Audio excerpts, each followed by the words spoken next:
Welcome to Nerdy BookBOOK Club's Book Talk. Today we're going to be talking about Crown of Midnight.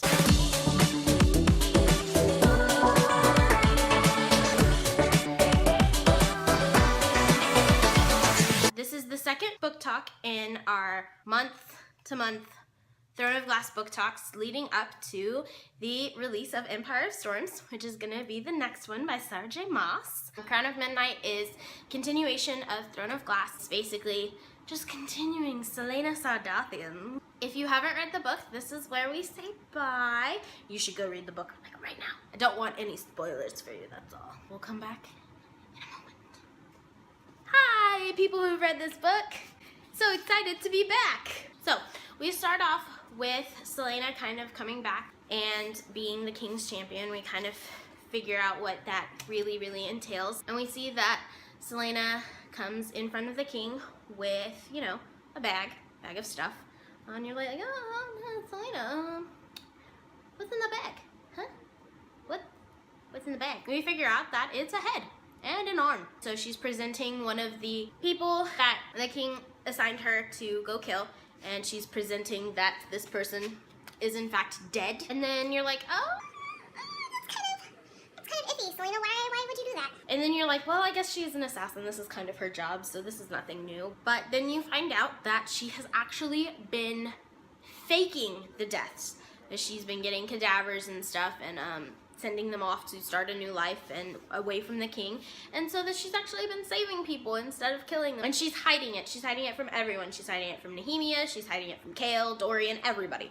Because she knows that the king threatened to kill everybody that she loves, basically. She ends up getting another piece of paper with a name on it, another name. And it's Archer. And she realizes that, hey, I kind of know this guy from Assassin's Keep. How am I gonna do this? He's a courtesan, he's got a lot of connections, he's pretty popular. So she's kind of like, I don't really know how I'm gonna do this one. Celaena and Nehemia. I love Nehemia. She's so cool. She's great. She's kind of like that person that you kind of want to be.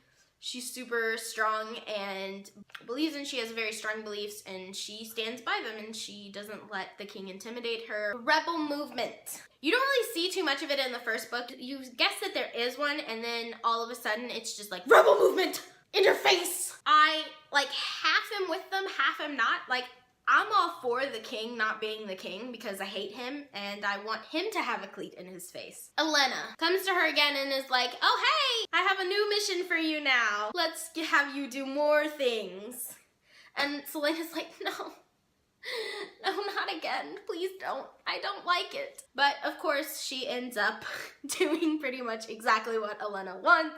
She tries to figure out what this power that the king holds and what is lurking in the castle, and you kind of see one of the creatures you think is like the Ritterak, and you kind of like, oh no, is this from another world, like that demon dog? She kind of puts hints throughout the entire book, is like, oh, remember this, and oh, remember that, in the midst of other things going on. Mort. He's so frustrating and helpful at the same time. He's one of those characters that he's like, oh, you better ask the right questions. I'm not just gonna tell you everything. Like, what fun is that?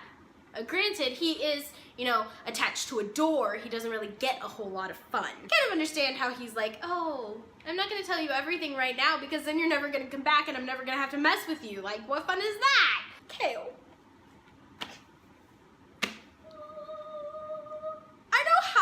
In my last video, I said, I don't know whether she's gonna end up with Dorian or Chaol.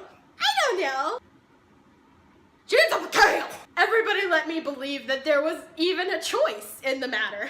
There was a possibility of my beloved Dorian having a shot. There was no chance. It was always Chaol, which I'm fine with because now I get Dorian all to myself. Her and Chaol are super cute and they're like,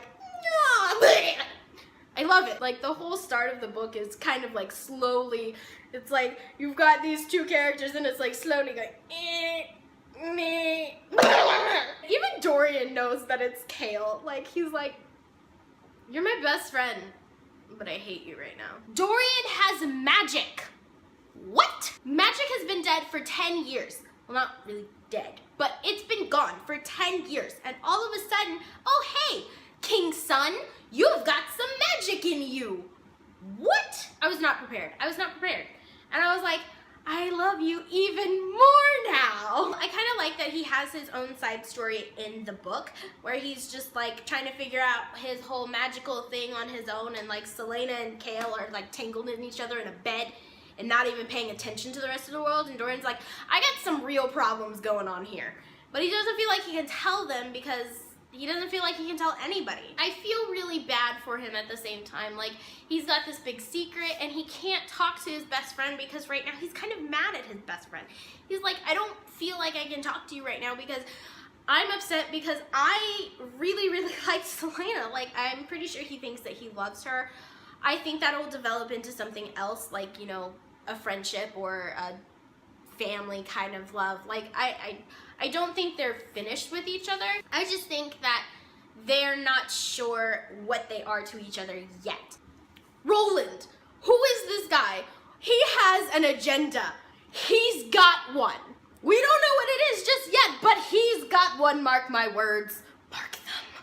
So I don't really know what his exact part to play in this series is going to be. I don't know if he's even going to come back, but he's kind of obnoxious. He's obviously a lady killer.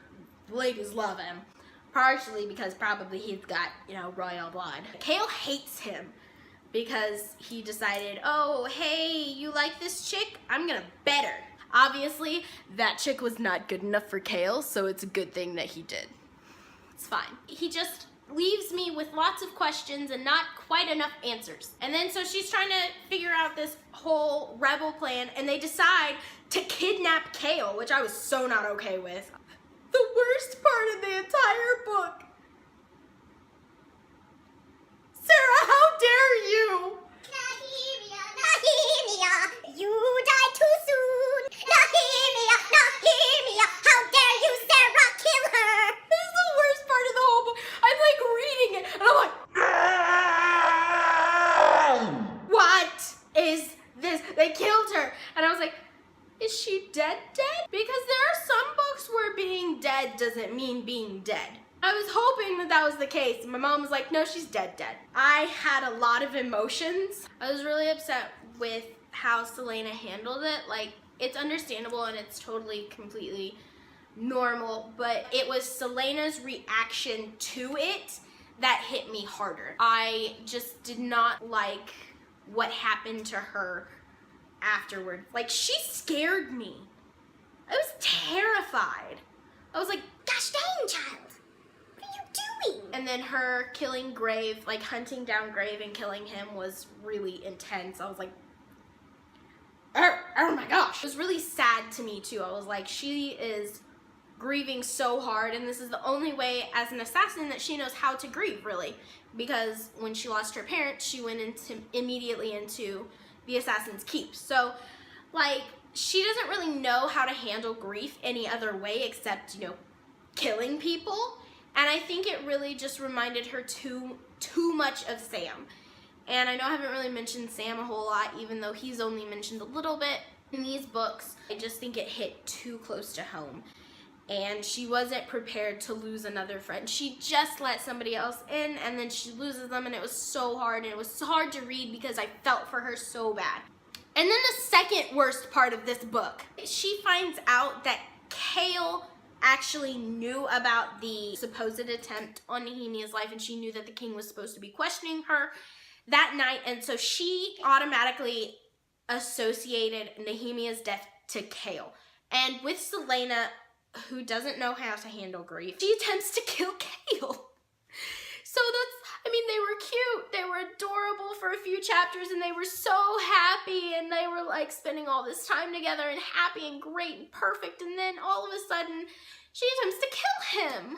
Things will never be the same between her and Kale again, because in a way she blames him. I don't know that she is going to be able to get over that blame, to get over that hurt of maybe if he had told her, she could have watched out, she could have protected Nehemiah better. I don't think she'll be able to get over that enough to be with him again. I know that she still loves him. I know that he still loves her, and he blames himself for it. But I just don't know that they will ever be able to be the same again. And that's really sad because they just got each other.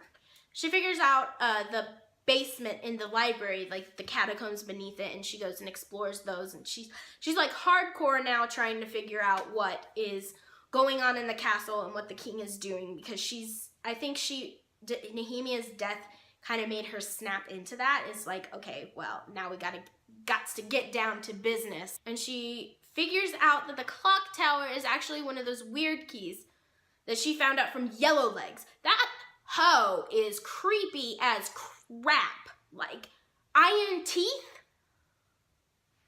She finds all that information about the weird keys and like what they do and what the weird marks are about. And she figures out that the clock tower, as well as the rings that the king and Parrington and Kane had, are part of a weird key. So he has a weird key, which is one of the reasons why he was able to, you know, defeat all these people and keep magic from coming back. Like, he's the reason there's no more magic. And so she figures that out, and she's like, well, crap. The king has a weird key. Not only is he the most powerful man in Adderland right now, he's got a freaking powerhouse with him. Like, what is this? She finally tells Dorian and Kale everything. She tells them all about it, but she decides that she needs to open one of those portals. She needs to open a portal and talk to Nehemia, because she feels really bad because the last time they really spoke was a fight, and she didn't want Nehemia to die thinking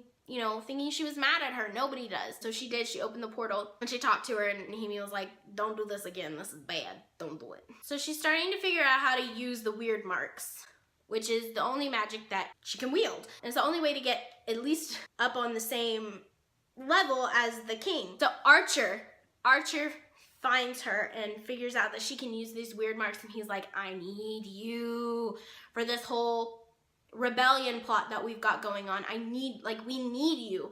Like, you're the only one who can fix this. And she finds out that he's the one who hired Grave to kill Nehemia. He's the one he kidnapped Kale on that night for the purpose of taking her away from the castle so Nehemia could be killed, and making her believe that it was all Kale's fault. He's the reason for all this crap.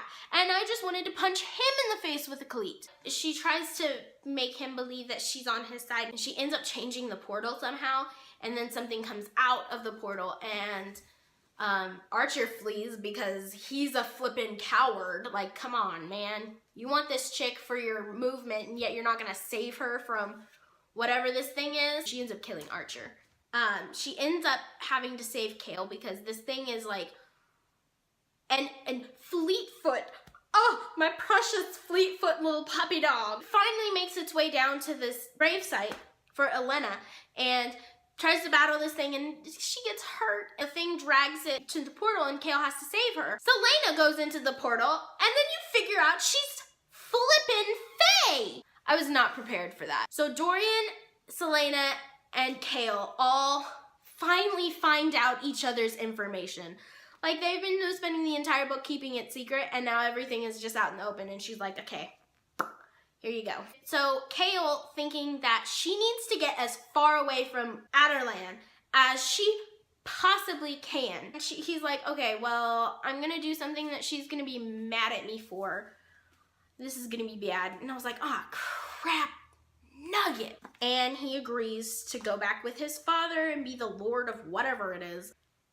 Then, as if Sarah didn't give us enough blows to the heart and mind in this book, you figure out that not only is Selena Fae, she's the freaking last queen of Terrasan.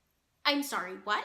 So she's not only just a noble from Terrasan and Fae, she's from the freaking royal family. And of course, that's where the book ends. And then I'm just like, I'm left with lots of questions and emotions, and I'm just not okay. I had a hard time sleeping, and I also was like, what do I do now?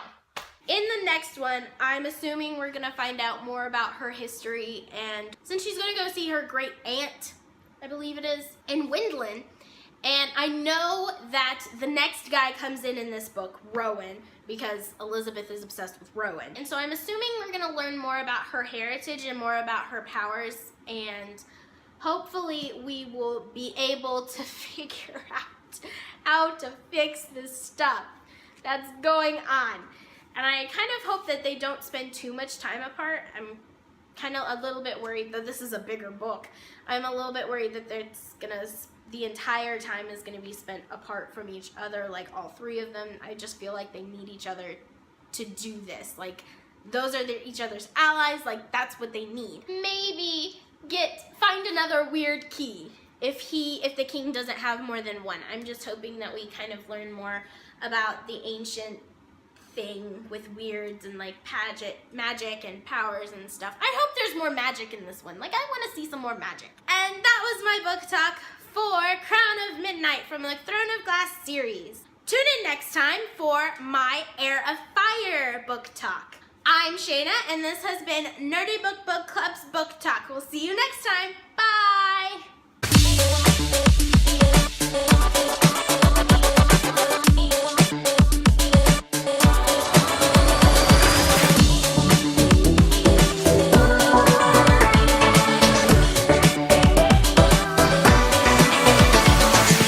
You're Bill Nye the Science Guy. Bill.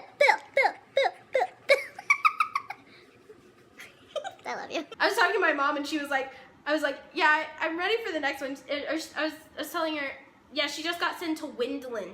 And she goes, that's where the next guy comes in. I'm like, That's what the next guy. next one. And I'm like, she's just got a line of men waiting for her. It's fine.